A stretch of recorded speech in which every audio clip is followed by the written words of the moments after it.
So I got my hands on the just in your line new clock kit. I got all the stuff. My one coat's never got a lid. I don't know how I lose the lids. I've lost the lid, so I might have one coat and a few extra bits. So that's look at it. Look at it. I'm using Mars back. Oh no, I might not be. It's okay. I love doing that. Oh, I'm wearing it now.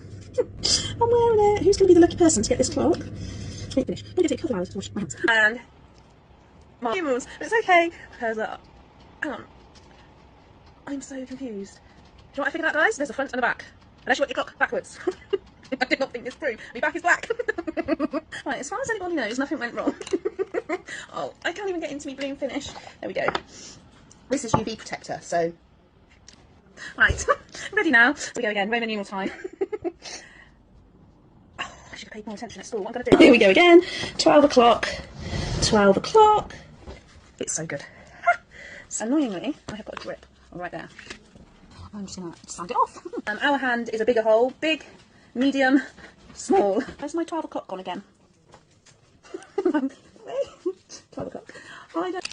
I'm just going to give my camera a clean. You look all blurry. That's better. So I've got my gold edging pen. This is a very well loved edging pen, so I'm going to just check. Oh, it's empty. Of course it is. It's empty. Well, that was luck, because I found a copper one, and I think I don't want a red hand. So voila, voila, beautiful. Oh, right, less is more. Crystals. Oh, I've got some beautiful sea glass. Less is more. We're going to get the sea glass. Power them. I am nearly there now, guys. Absolute lie. Nowhere near nearly there. Watch this. If you just flood them. Eek! What do you think to ornate feathers? Only joking. I think we might be done. Oh, I love it.